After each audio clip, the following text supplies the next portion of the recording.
ओम नमः सिद्धेभ्यः।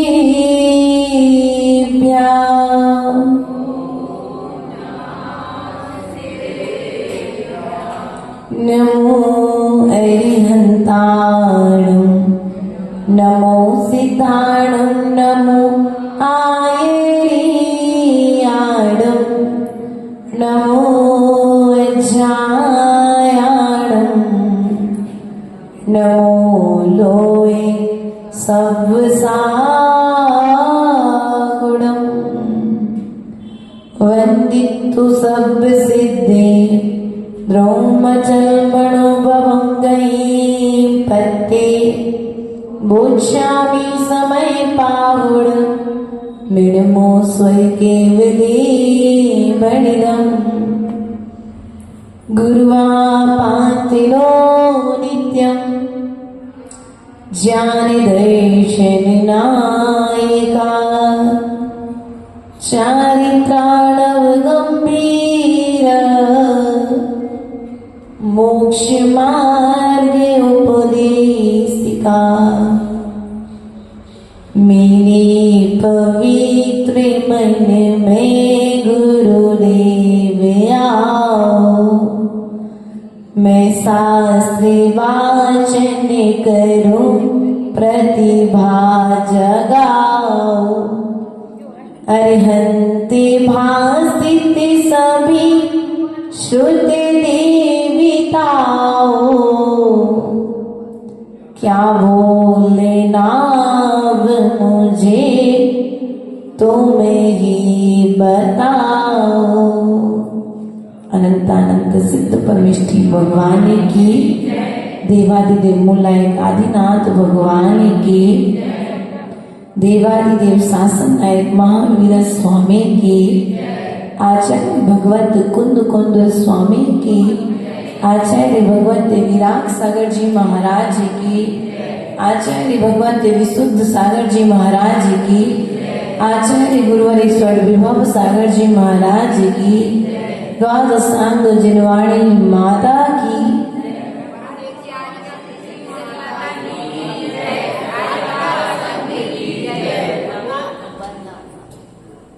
प्रिय बंधु, आचार्य भगवंत कुंद कुंद स्वामी ने पूर्व की कारिकाओं के माध्यम से कल कहा था, तम ये यत् विहत्तम। तम अर्थात उस, एकत्व विभक्त, यत् विहत्तम अर्थात एकत्व विभक्त आत्मा को अहम अर्थात मैं क्या करता हूं, अपनों आत्मा के सभी हीन अर्थात निज स्वभाव से क्या करता हूं, निज स्वभाव से तदिता एत प्रमाणम अर्थात क्या करता हूं, अपनी शक्ति के अनुसार कहने का प्रयास करता हूं। किसके द्वारा? अपनी शक्ति के द्वारा दिखाने का प्रयास। किसके द्वारा? अपनी, किसकी शक्ति?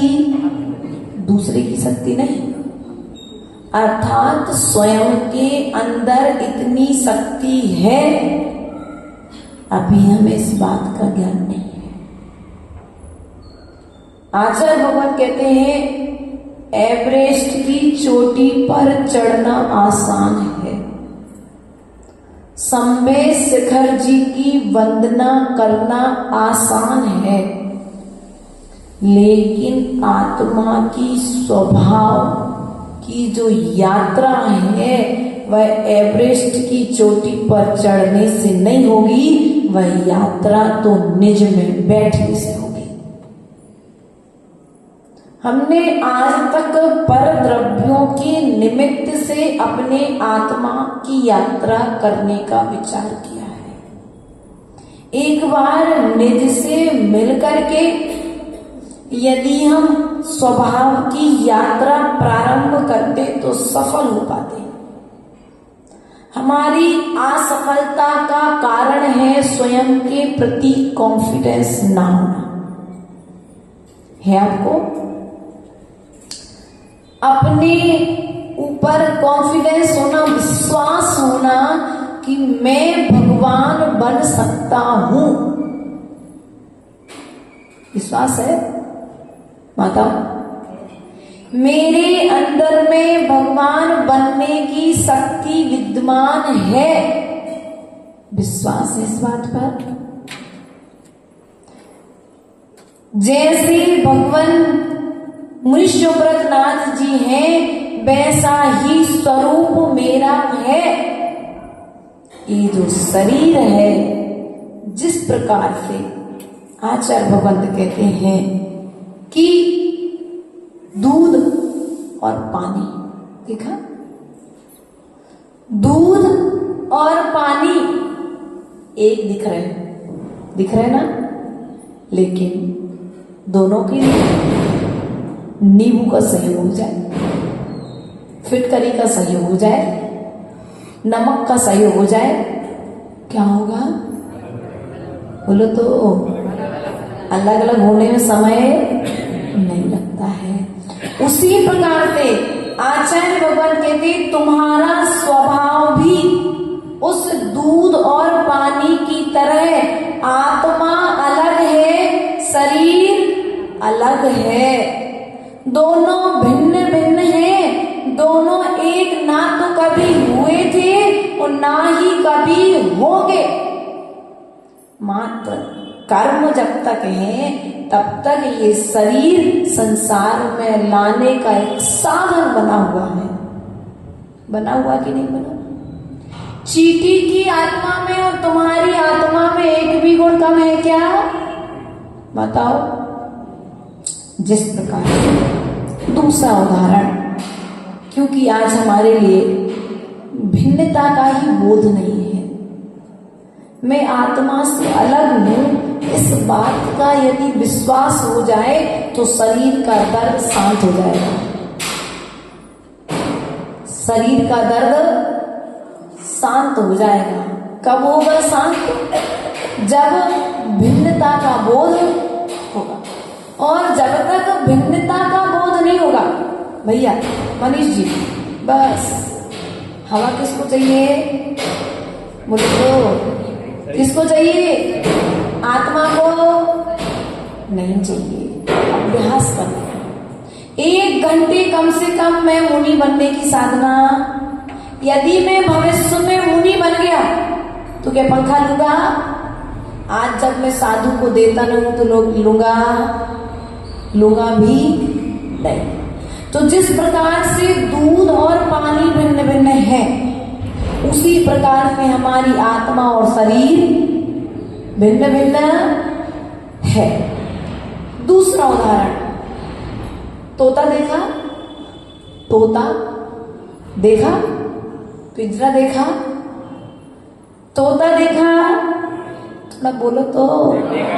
पिंजरा देखा है? तोता पिंजरा है क्या? है? पिंजरा तोता है क्या? तोता पिंजरा नहीं है और पिंजरा तोता, लेकिन तोता कहां पर है? उसी प्रकार से, जिस प्रकार से तोता पिंजरे के अंदर है, उसी प्रकार से हमारी आत्मा भी शरीर के अंदर है। कहां पर है? सिर के बाल से लेकर पैर के नाखून तक जितना शरीर है, शरीर के प्रत्येक प्रदेश में आत्मा है। हाँ, नहीं, ये बहुत बड़ी गलत फहमी है कि आत्मा मात्र हार्ट में होती है ना? जहां पर हृदय है वहां पर आत्मा है। हार्ट एक बताने वाला है कि आप जीवित हो, अभी जीव हो। एक मशीन में, एक गाड़ी में बहुत सारे औजार होते हैं, बहुत सारे स्थान होते हैं जो गाड़ी ठीक है इस चीज को बताते हैं। उसी प्रकार से अब आप ऐसा मानते हैं कि मात्र एक पार्टिकल ही हृदय के स्थान पर आपकी आत्मा है, ठीक है भैया मनीष जी, उंगली कट गई, दर्द नहीं होना चाहिए, बोलो तो। उंगली कट गई, खरोंच आ गई, नाखून निकल गया, क्या बोलते हैं, नौ घेरा हो गया, रोम टूट हो गया, क्या हुआ बोलो तो। अब आप कहते हो कि मात्र आपकी आत्मा मात्र हृदय के पास में है, तो फिर अन्य स्थानों पर दर्द नहीं होना चाहिए। आत्मा तो वहां है ही नहीं, क्योंकि ये जो कार्य है ये जीव का कार्य है, पता ना। तो जहां जहां पर तुम्हें संवेदना हो रही है, जहां जहां पर तुम्हें दर्द का अनुभव हो रहा है, वहां वहां पर आत्मा है। अर्थात शरीर के प्रत्येक प्रदेश में आत्मा है। ऐसा कोई भी प्रदेश नहीं है जहां पर आत्मा नहीं है, क्योंकि कान बाहर से कार्य कर रहा है, भीतर से बताने वाली तो ये जो आंखें हैं ये बाहर से कार्य कर रही है, भीतर से कार्य करने वाला कौन है? आत्मा है। ये जो घ्राण इंद्रिय है ये बाहर से कार्य कर रही है, भीतर से बताने वाला कौन है? ये मुख मात्र बोलने का कार्य कर रहा है, लेकिन क्या बोलना है यह कार्य तुम्हारी आत्मा कर रही है। पैर चलने का एक साधन है, इसलिए बोलते हैं आत्मा बोल रही है।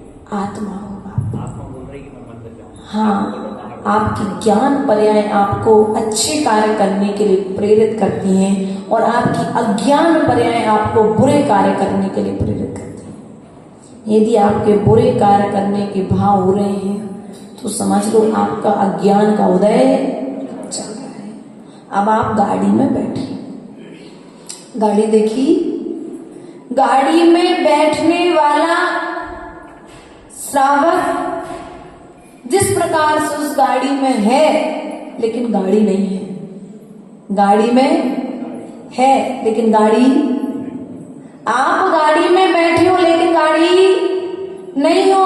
उसी प्रकार से ये जो जीव द्रव्य है हमारे लिए मात्र एक शरीर गाड़ी की तरह साधन बना हुआ है, और हम उस गाड़ी में अपनी यात्रा तय कर रहे हैं।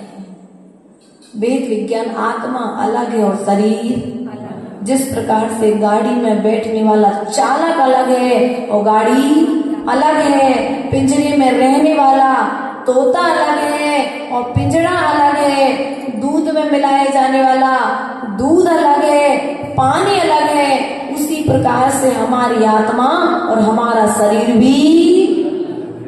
हमने शरीर और आत्मा को एक गिना है, एक माना है, इसलिए आज तक का हम उसकी ही सेवा कर रहे हैं। किसकी सेवा कर रहे हैं? शरीर की। आत्मा की करने की तो फुर्सत है ही नहीं। अभी आपको ये ज्ञान नहीं कि आत्मा चाहती क्या है। आत्मा पुद्गल के टुकड़े नहीं चाहती, आत्मा का भोजन है, जिनवाणी का स्वाद है। आत्मा का भोजन क्या है? जिनवाणी का। आप शरीर का भोजन तो 4 बार करते हो और जिनवाणी का भोजन, हाँ, अनादि काल से तुम्हारी आत्मा भूखी है। बच्चा भूखा रह जाए, माता हो, तकलीफ होती है ना। थोड़ा सा बच्चा रोज आए, माँ से पूछो कैसी तकलीफ होती है, चाहे बच्चा गोद का हो चाहे बड़े, अपने पैर पे खड़ा हो जाए, क्यों सेतु की माता है ना। यदि घंटे 2 घंटे बच्चे को भोजन नहीं मिले, बच्चा रह लेगा, लेकिन माँ की आत्मा बिलखने लगती कि देखो 12 बज गए, अभी तक भोजन नहीं किया। तुमने जिस संतान को जन्म दिया है उस संतान की चिंता तो करती हो, लेकिन जो संतान तुम्हारे अंदर में है, तुम्हारा पूरा कार्य कर रही है तुम्हारी ज्ञान चेतना, लेकिन एक बार उससे भी तो पूछ लो तुम्हें क्या चाहिए। ये आत्मा तुमसे मांगती क्या है? पुद्गल के कोई टुकड़े नहीं चाहिए उसे तो वह चाहिए जो इस संसार सागर से पार करा दे। ऐसी वस्तुएं चाहिए है जो वस्तुएं संसार में ना डाले। लेकिन हमने इस शरीर के निमित्त से इस आत्मा को वही दिया है जो ये शरीर चाहता था। भूख किसको लगती है? भोजन कौन करता है? शरीर करता है। और हम क्या मानते हैं? किसको मानते हो? आत्मा को मानते हो। प्रिय बंधु, पुद्गल नहीं है आत्मा। आत्मा पुद्गल है क्या? आत्मा पुद्गल नहीं है। जीव अलग है, अजीव अलग है, पुद्गल अलग है, जीव अलग है। जीव कभी पुद्गल को ग्रहण करता नहीं है। करता है क्या? अब कर्म बरगणाएं जो हैं, वे कर्म बरगणाएं जीव को संसार में बांध रही हैं। कौन बांध रहा है? यदि थोड़ी देर आपके लिए एक खंबे से बांध दिया जाए, स्थिति क्या होती है आप लोगों की? सब दिख रहा है, उसके बाद में भी आकुलता व्याकुलता, कहीं भी नहीं जाना, लेकिन फिर भी मानसिक स्थिति। अब सोचो, आप एक भाव से नहीं, अनंत अनंत भावों से अपने विषय भोगों के कारण से अपनी आत्मा को एक गति से छुड़ा करके दूसरी गति में बांध रहे। एक खंबे से छुड़ा करके दूसरे खंबे में बांध दिया, दूसरे खंबे से छुड़ाकर तीसरे खंबे में बांध दिया। फायदा क्या हुआ? व्यक्ति तो बंधा। ये बांधने की परंपरा को हम कब बंद करेंगे? अब कर्मों से जो हम आत्मा को बांध रहे, किसके द्वारा बंध रहा है? जीव स्वयं के भावों के द्वारा। किसके द्वारा? स्वयं ही छूट सकता है और स्वयं ही बंध रहा है। जब हमें ही छोड़ना है और हमें ही बांधना है, तो हम छोड़ने की कला सीखें, बांधने की कला नहीं सीखें। क्योंकि देखो, एक बार तुमने बंधन बांधा भैया, बांधा कितनी गिटाने बनी थी वो फेरे के समय बांधते ना बंधन है। फेरे 7 लए थे बांधने, गिटाने कितनी बांधी थी माताओं? 7 है। अब देखो तुमों की भाई सो तुमों समझ लो कितनी बनी थी पापा जी? 7 और 5। 7 और 5 तो कितनी हो गई? एक जन को 7, एक जन को 5। अच्छा, इतनी सारी गिटाने बांधा तो। अब देखो, ये जो 7 गिटाने बांधी जा रही हैं या 5 गिटाने जो बांधी जा रही हैं, ये क्या है? बंधन में डालने वाली है। ये तुम्हारे लिए 7 गिटाने बांधने के बाद जब तुम 7 राज्यों की यात्रा नहीं कर पा रहे हो, तो फिर सिद्ध सलातर कैसे जाओगे? संसार में तुम 7 जन्म तक रहने की बात करते हो। हम तो ये कहेंगे, एक जन्म में यदि सुखी रह लो 7 गिटाने बांधने के बाद, तो फिर 7 जन्म की बात करना। एक जन्म में सुखी जिंदगी 2, 4, 10 साल की होती है सुख की, बाकी तो फिर लड़ाई झगड़े है चलते ही रहते हैं। हाँ, उसमें भी आनंद आता है फिर तो। क्यों सिंगर भैया? लीन होना। इसलिए क्या हो रहा है? स्वभाव की यात्रा की ओर दृष्टि। ट्रेन देखी आप लोगों ने? ट्रेन चलती है ना, और ग्रीन झंडा दिया जाए तो आगे बढ़ती है, और लाल झंडी दिखा दी जाए तो है। जब ट्रैफिक में फंसते हो और इंडिकेटर लगा रहता है, येलो और ग्रीन लाइट हो तो आगे, और लेकिन रेड लाइट हो तो क्यों? दुर्घटना संभावित क्षेत्र है, दुर्घटना की संभावना है। एक छोटी सी आधे हाथ की, एक हाथ की झंडी उतनी बड़ी ट्रेन को, और जो 7 हाथ की लाल हाथ की साड़ी पहन के आए थे, तब तो मैं खतरा समझ में नहीं आया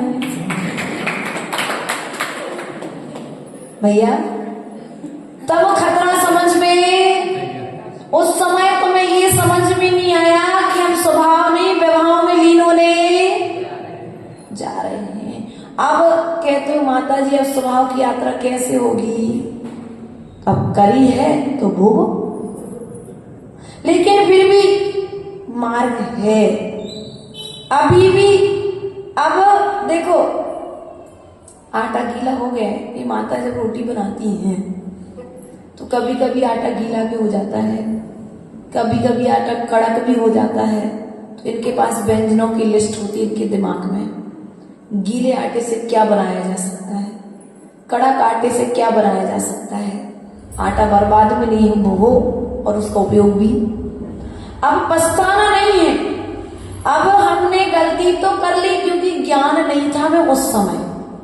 तो अब क्या करें, अब घर में रहकर के भी हम अपने लिए समय देना प्रारंभ करें, घर का संचालन करें, पुत्र और पुत्रियों का संचालन करें, उन्हें व्यवस्थित करें, लेकिन फिर भी भीतर में भेद विज्ञान यह रखें कि मैं यह नहीं हूं, मैं कर्तव्य कर रहा हूं, मैं इनके पुण्य की सेवा कर रहा हूं, लेकिन मुझे इनकी ही सेवा करते करते अपने जीवन को समाप्त नहीं करना है। मुझे अपने प्रति कुछ कर्तव्य निभा करके जीवन को समाप्त।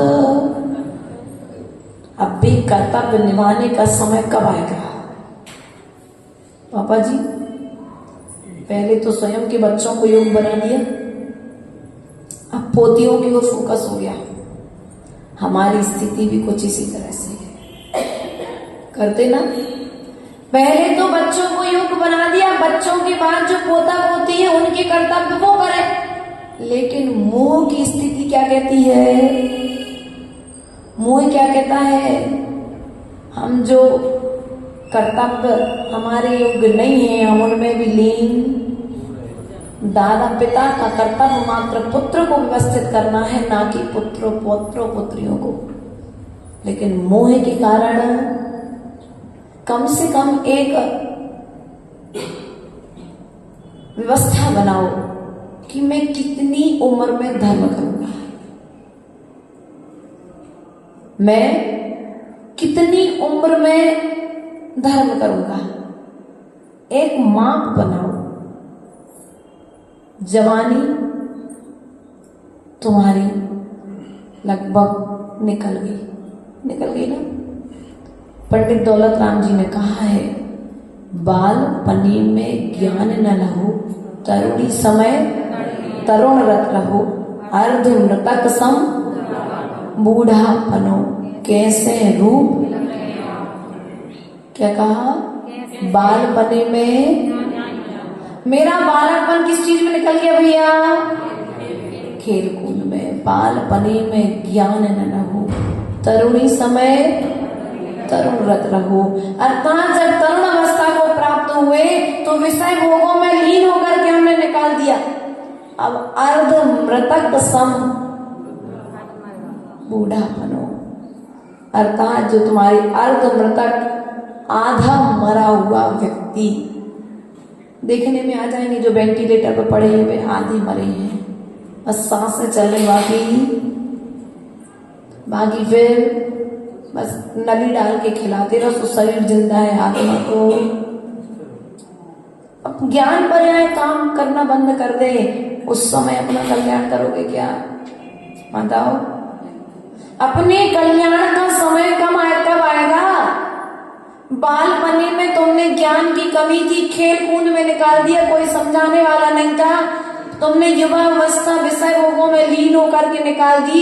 अब वृद्ध अवस्था में तो अपना कुछ कर लो। यदि अभी भी कुछ नहीं कर पाए तो फिर वही करना पड़ेगा, माखी गुड़ में गड़ी रहे, पंख रहे लगता, हाथ धुले और सिर मले, लालच बुरी, बाद में पछताना पड़े। ऐसा करने के पूर्व में आज सावधान होना। आचार्य भगवत यहाँ पर यही बात कह रहे हैं कि प्रमत्त और अप्रमत्त अवस्था, कौन सी अवस्था? प्रमत्त और अप्रमत्त अवस्था कौन सी है? अर्थात जो स्वयं अपने से ही सिद्ध होने में अनादि सत्ता रूप है। अनादि का से क्या है जी? सत्ता रूप से जो सिद्ध भगवान है। क्या है? शक्ति रूप से लेकिन ऐसा नहीं कि सेंथिल भैया घर पहुंचे कि मैं भगवान हूं, नमस्कार करो, तो किया जाएगा क्या? आपके अंदर शक्ति है भगवान बनने की, लेकिन अभी भगवान नहीं हो। उस शक्ति को जिस दिन आप जागृत करोगे, अभी हम भगवान नहीं हैं, होगा क्या? बोलो तो। अभी भगवान नहीं है, लेकिन भगवान के मार्ग पर चलने का पुरुषार्थ कर रहे हैं। अपने जो अंदर में गुण है, उन गुणों को जागृत करने का पुरुषार्थ कर रहे हैं। और वे गुण जब प्रकट होंगे तो क्या होंगे? सिद्ध का स्वरूप। नरियल फोड़ो तो क्या होता है? अंदर से सॉफ्ट गरी मिल जाती है। उसी प्रकार से, जिस प्रकार से नारियल के अंदर में नारियल का गरी अलग है और बाहर की खोपड़ी अलग है, उसी प्रकार से जब तुम्हारे लिए ध्यान करने का जो आनंद आएगा, तो उस गरी की तरह, उस मलाई की तरह तुम्हारा स्वभाव तुम्हें दिखने लग जाएगा। गरी कहां से आई? बोलो तो। नारियल के अंदर में गरी कहां से आई भैया सेंथिल? है बाहर से होल करके तो नहीं डाली ना, भीतर से आई ना। तो उसी प्रकार से, जिस प्रकार से नारियल के भीतर में नारियल की गरी भीतर से ही आती है, प्रकृति से ही उत्पन्न होती है, उसी प्रकार से तुम्हारे अंदर जो तुम्हारा स्वभाव है, वह भीतर में बैठने से आएगा, बाहर के पर द्रव्यों के निमित्त से नहीं आएगा। उससे प्रकट करो, पुरुषार्थ करो। ऐसे द्रव्य को सुनो, ऐसे क्षेत्र को सुनो, ऐसे काल को सुनो।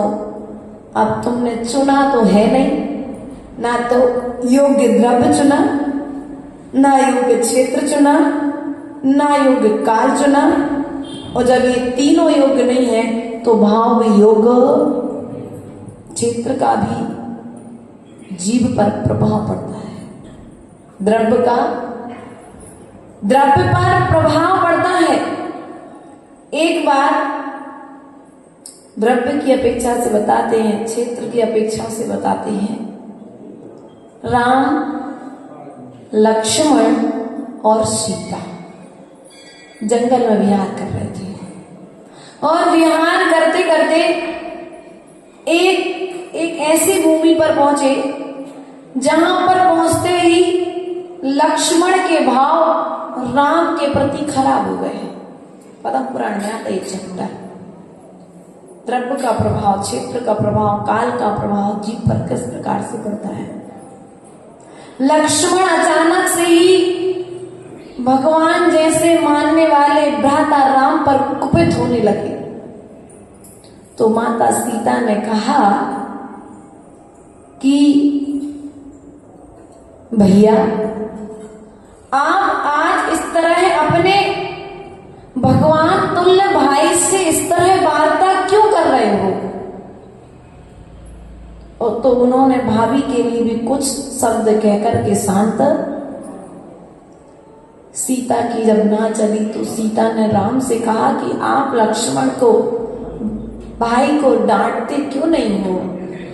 तो पता है क्या कहा राम ने? थोड़ा आगे बढ़ते हैं फिर बात करते हैं। और जैसे ही आगे बढ़े तो राम ने आगे बढ़ने के पूर्व सीता से कहा कि हे सीता, जिस मिट्टी पर हम खड़े हैं, थोड़ी सी मिट्टी अपने पल्ले में ले लो। तो सीता तो पतिव्रता थी, शिष्य गुरु की आज्ञा माने, यह शिष्य का सौभाग्य है। और पत्नी पति की आज्ञा माने, यह पति का सौभाग्य है।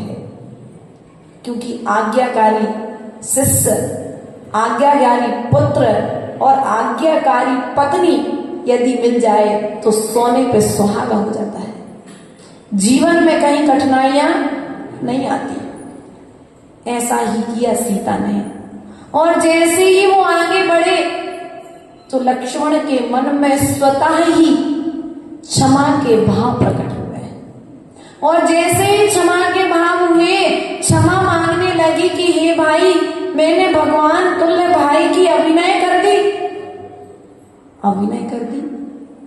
राम ने कुछ नहीं कहा, क्योंकि तत्वज्ञानी जीव समझते हैं कि क्षेत्र का प्रभाव जीव पर पड़ रहा है। क्षमा करने के पश्चात में राम ने कहा, लक्ष्मण सीता, जो मिट्टी तुम अपने पल्लू में लेकर के आई हो, उस मिट्टी को यहाँ पर जमीन पर डाल। डालने के पश्चात में लक्ष्मण से कहा कि तुम इस मिट्टी पर खड़े हो जाओ। और जैसे ही लक्ष्मण को उस मिट्टी पर खड़ा किया, उनके भाव पुनः पर उसी कसाय वाले उत्पन्न हो गए। अर्थात यहाँ पर कहने का तात्पर्य है, बाह्य द्रव्यों का प्रभाव भी हमारे स्वभाव पर पड़ता है। आप जिनालय में आने के पश्चात में भी यदि तुम्हारे लिए क्रोध, कसाय आदि यदि उत्पन्न हो रहे हैं तो क्या हुआ? तीव्रता तुम्हारे ऊपर में जिनालय का प्रभाव पड़ना चाहिए था कि जिनालय में रहने वाले जीवों पर तुम्हारी कसाय का प्रभाव पड़ना चाहिए था। माताओं, होता क्या है? माताओं, भैया, होता क्या है? जिनालय में आते हैं स्वभाव की यात्रा करने के लिए। लिख देना मंदिर के बाहर, स्वभाव की यात्रा क्षेत्र। कौन सा क्षेत्र? कौन सा केंद्र लिखते हो? बहुत सारे केंद्र लिख देते ना आप लोग, ये केंद्र, वो केंद्र, ये क्षेत्र, वो क्षेत्र। एक बार लिख देना स्वभाव की यात्रा का क्षेत्र।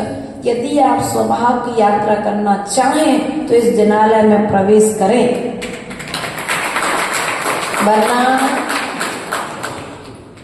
वरना जय जय बाहर से एंट्री।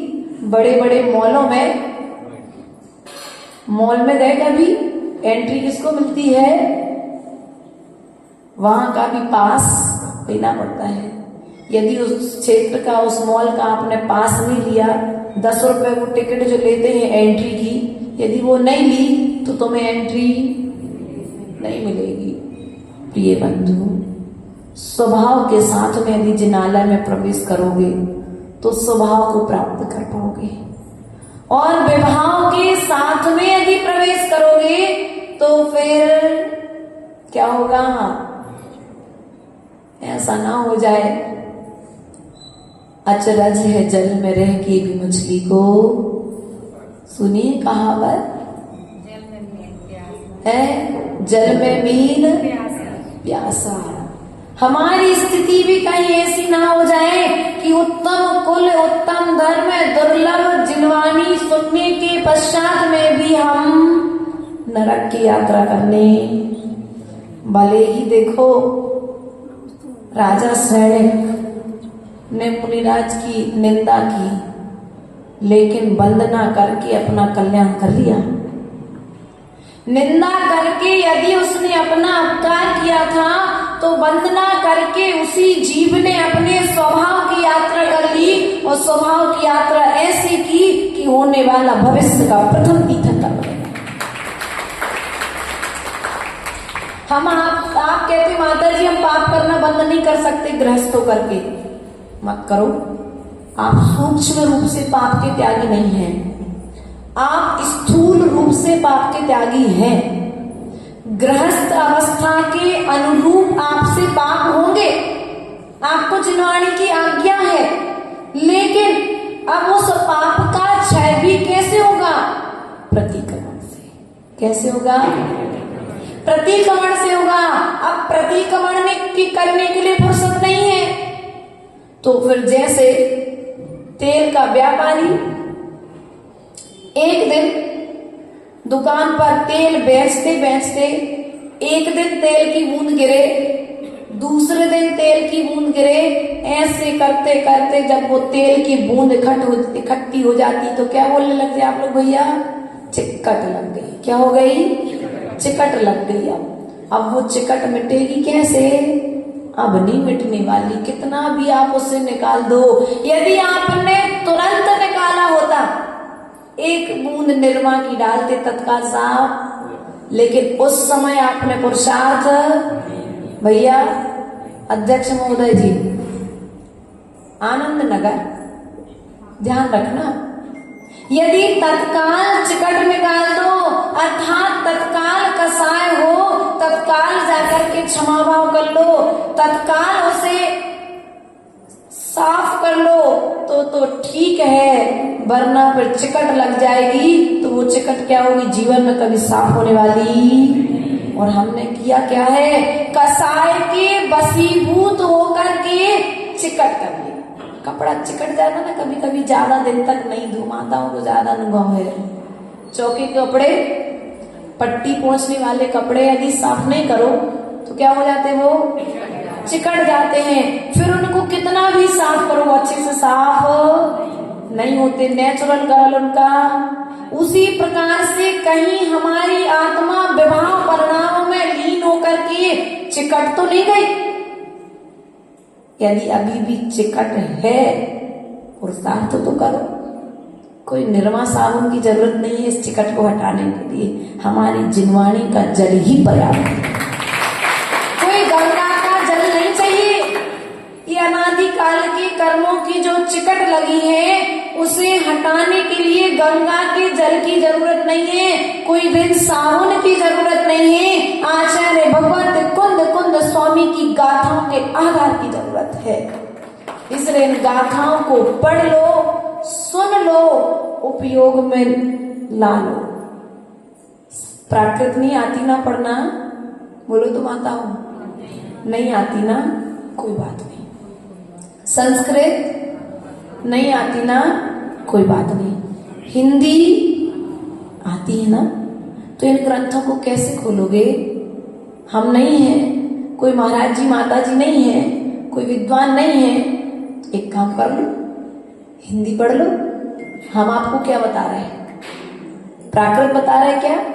संस्कृत बता रहे क्या? इसी गाथा को हिंदी करके बता रहे ना। तो इस गाथा का हिंदी अनुवाद भी आचार्यों ने इसमें हिंदी में लिखा है।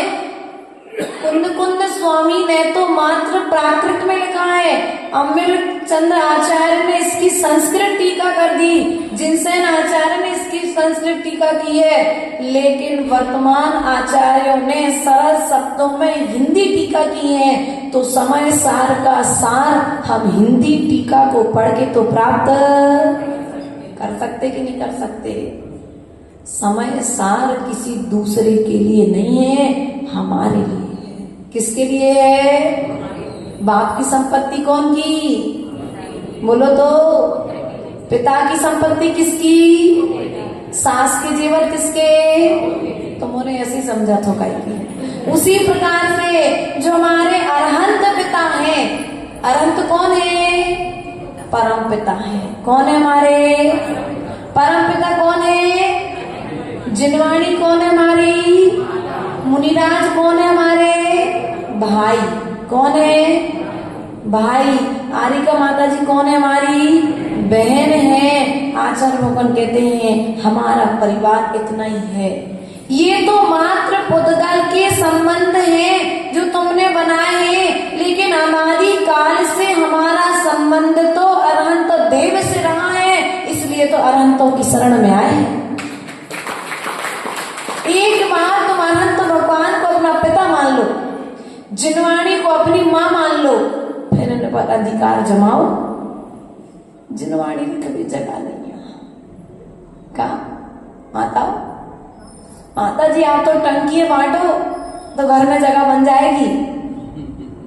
माता जी आप गोदरेज बांटो तो घर में रख भी जगह बन जाएगी। स्कूटी बांटो, प्रतियोगिताएं करो तो जगह। लेकिन जिनवाणी ने बांटी हूं, काहे? खूब रखी हमारे घर में। अपनी माँ को रखने के लिए तुम्हारे घर में जगह है तो तुम्हारा कल्याण कैसे होगा? और कह दी जाए भैया तुम्हारी गोदरेज में खूब सारा कपड़ा भरे रखे, अब सोनो चांदी भरो रखो, अब सास के जेवर सास जोन को चाहे उनको दे दे। नहीं, हमने सेवा करी तो हम अधिकारी, बोलते नहीं ऐसा। पिता की संपत्ति, पिता का हमने पालन किया है, क्या होगा? पिता की संपत्ति के अधिकारी कौन? पुत्र पिता की संपत्ति को अपना अधिकारी मानता है, बहू सास के जेवर को अपना अधिकारी मानती है, और अनंत भगवान की जो संपत्ति है, माँ जिनवाणी है, इसका अधिकारी कौन है? यदि हम इनके कुल के हैं, इनकी जाति के हैं, इनके गोत्र के हैं, तो हम इस संपत्ति के अधिकारी हैं, और यदि इससे बाहर है तो हम इसके अधिकारी भी। माता जी कौन सी जाति की आप? माता जी आपका गोत्र क्या है? अब पता है हमारा गोत्र काय पूछ रहे, काय की हो सकत? हाँ, माता जी महाराज जी के पास जाके भी आजकल क्या करते लोग बाग? अपना स्वार्थ, अगर हमारी जाति की हैं तो माता जी को हम चौका लगाएं, हमारे गोत्र की हैं तो हम चौका लगाएं। नहीं, यहाँ की नहीं कहते, समझना उदाहरण से। साधु किसी जाति का नहीं होता, साधु किसी गोत्र का नहीं होता, साधु किसी वंश का नहीं होता है। जो भगवान महावीर स्वामी की जाति थी, जो उनका गोत्र था, जो उनका वंश था, पिछी कमंडल आने के पश्चात में साधु उसी गोत्र का और उसी वंश का हो जाता। ये तो शरीर का संबंध था जो तुमसे जुड़ा था, वो भी हमने क्या किया? छोड़ दिया। यदि हमारा संबंध आज भी तुम्हारी जाति से, तुम्हारे कुल से, तुम्हारे गोत्र से, तुम्हारे वंश से लगा है, तो फिर सूतक पातक भी हमें, क्योंकि हमने छोड़ दिया, सो हमारा सूतक पातक भी छूट गया। हमारे प्रभु को अब कोई सूतक पातक नहीं लगता, इसलिए हमें भी कोई सूतक पातक क्यों नहीं लगता? क्योंकि हमने भीतर से छोड़ा है, बाहर से नहीं छोड़ा। कहां से छोड़ा है? ऐसा नहीं हो जाए कि भैया बाहर से छोड़ दो, भीतर में है राग, भीतर में नहीं होना चाहिए। हमने कहा था कि गंजी बाहर से साफ कर लो भैया, आनंद नगर वालों, गंजिया यदि बाहर से साफ कर ले जाए और अंदर में खटाई की लगार हो तो दूध फट जाता है। और दूध रखने के उपयोग की उसी प्रकार से यदि राग की लगार भीतर में लगी रही तो बाहर में पिच्ची कमंडल रहेंगे, भीतर का आनंद नहीं आएगा। बाहर में तुम श्रावक बने रहोगे, साधना करते रहोगे, लेकिन उस साधना का आनंद नहीं आएगा। माता जी हम बहुत पूजा करते, लेकिन फिर भी पता नहीं क्यों हमें अच्छे विचार उत्पन्न नहीं होते। हम खूब माला करते, लेकिन हमारे मन में अच्छे विचार उत्पन्न नहीं होते। हमें उन्हीं व्यक्तियों की खबर आती जिनने हमें कभी लड़ाई करी थी। हमें वे बातें याद आती जब सास ने अलग हो समय कही थी, है ना? ऐसी होते आजकल स्थिति। वे बातें याद आती हैं जो कभी किसी ने कही थी। तो क्या जो सामने वाले ने कहा था तुम वो थे क्या? वो हो क्या? सामने वाले ने यदि तुमको पागल कह दिया तो आचार्य कुंद कुंद स्वामी कहते हैं अगर पागल कह दिया तो बुरा मत मानो। क्या? जो पापों को गलाने वाला होता है वह पागल कहलाता है। क्या कहा? जो पापों को गलाने वाला होता है वो क्या होता है? आप लोग पागल हो कि नहीं हो? तुम लोग कम पागल हो, हम लोग ज्यादा पागल हैं, क्योंकि सुबह से लेकर के शाम तक पापों को गलाने में लगे हुए हैं। लगे कि नहीं लगे? सोने के सामने थोड़ी सी आग रख दो, मोम के सामने थोड़ी सी आग जला दो, घी के सामने थोड़े सा ताप कर दो, क्या होता है? ये सब चीजें पिघलने लग जाती हैं। और हम लोग क्या कर रहे हैं? एक टाइम भोजन कर रहे, पैदल चल रहे, हाथों से केसों को निकाल रहे, जीभ बाल आदि के आने पर अंतराय पाल रहे, अपने सुबह से ब्रह्म मुहूर्त से लेकर के रात की समस्त क्रियाएं जिनवाणी के अनुरूप कर रहे हैं, ताप दे रहे हैं। किनके लिए? कर्मों के लिए। किसके लिए दे रहे हैं? जो हमारे पाप कर्म हैं उनको गलाने के लिए हम ताप का सहारा ले रहे हैं, जिनवाणी के द्वारा बताए हुए आचरण को आधार बना रहे हैं। तो क्या होगा? निश्चित ही हमारे कर्म गल जाएंगे। जो अनादि काल की जो यात्रा है वह तप करने से शांत होगी। आचार्य भगवान कहते हैं वैयावृत्ति महान तप है। क्या? महान तप है। जिस प्रकार से हृदय के बिना जीवन नहीं चल सकता, उसी प्रकार से वैयावृत्ति के बिना, वात्सल्य के बिना साधना नहीं हो सकती। इसलिए आप लोगों से जितना बन सके किसकी वैयावृत्ति करो? जिनवाणी की। किसकी वैयावृत्ति करो? जो बात तुमको आती नहीं है और सीखने की भावना है, उस ग्रंथ को बार बार नमोस्तु निवेदित तो करो। उस ग्रंथ के भीतर की बातें तुम्हारे भीतर में प्रवेश कर जाए। इस समय सार ग्रंथ को पहली बार खोला है, आज से 14 साल पहले पढ़ा था गुरुदेव से। उसके पश्चात में आज आप सबके सामने खोलने का मौका मिला। वो भी कहाँ गए? भैया सृजन के परिवार के थे, पापड़ वाले। हाँ भैया, इनने ही खुलवाया है और यही समय सार में नहीं आ रहे हैं।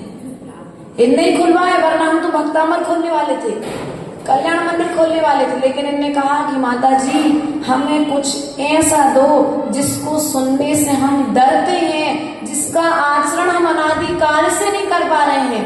भक्ति तो हम कर रहे हैं, लेकिन भक्ति मात्र बाहर में है, भीतर में प्रवेश नहीं कर पा रहे। तो भीतर की यात्रा समय साथ से होगी। तो हमने तो बांचना प्रारंभ, तुम्हारी यात्रा देखो कितनी प्रारंभ हुई, जा तो तुम जानो, लेकिन हमारी यात्रा तो प्रारंभ हो गई। तुम्हारा फायदा कितना होगा ये हमें नहीं पता, लेकिन हमारा इस ग्रंथों को खोलने से दिन दूने चार चौगने यात्रा और साधना बढ़ रही है। क्योंकि अब बाहर में दिखेगी वही साधना है क्या? नहीं, भीतर के परिणामों में परिवर्तन होना ही साधना है। भीतर के परिणामों में जब परिवर्तन होगा तो वह साधना बाहर में अपने आप दिखने लग जाएगी। इसलिए प्रिय बंधु, प्रयास और पुरुषार्थ करो, एकत्व विभक्त आत्मा के स्वरूप का चिंतन करो। अपन पढ़ते ना, राजा राणा छत्रपति हाथ में हसवा, मरना सबको एक दिन अपनी अपनी बात। तलबल देवी देवता माता पिता परिवार, मरती बिरिया जीव को न राखनिहार। दाम बिना निर्धन दुखी, तृष्णा बस धनवान।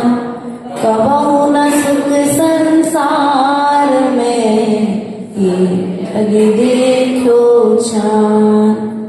आप अकेला अब तरे, मरे अकेला होय।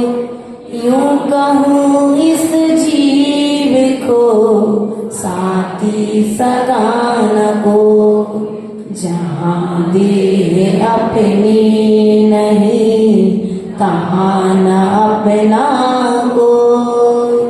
घर संपत्ति पर प्रखर,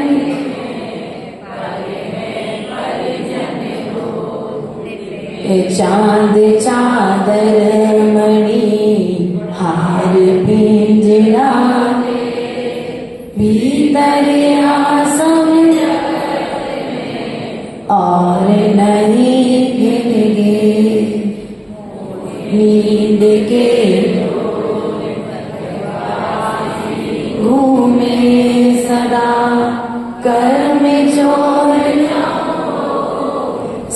बस लूटे सुदेह जगाए, नींद के उपसमय तब कछु बनत उपाय, चोर रुके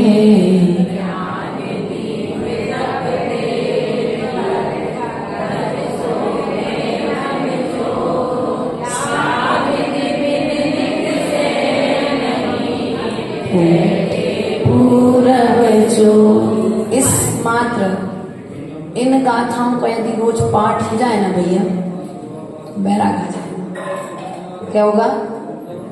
बैराग आ जाएगा। बैराग आ जाएगा अर्थात तुम्हारे स्वभाव की यात्रा प्रारंभ।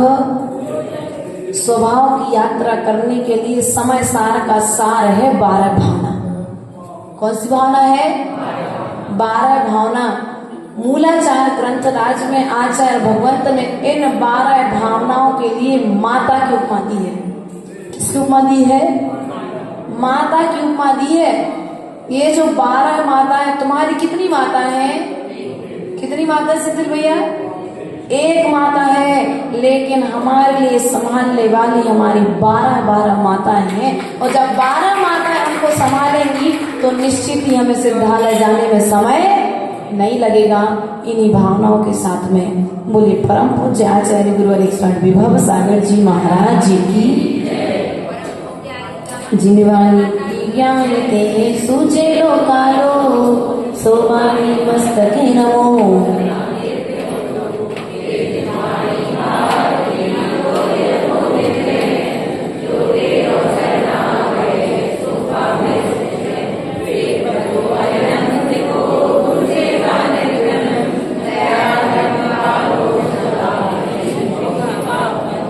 ओम ह्रीमां जिन्मुखोद्भव सरस्वती प्रथमानि करणानि च नद्यभ्यानि अर्घ्यं नृपामि की।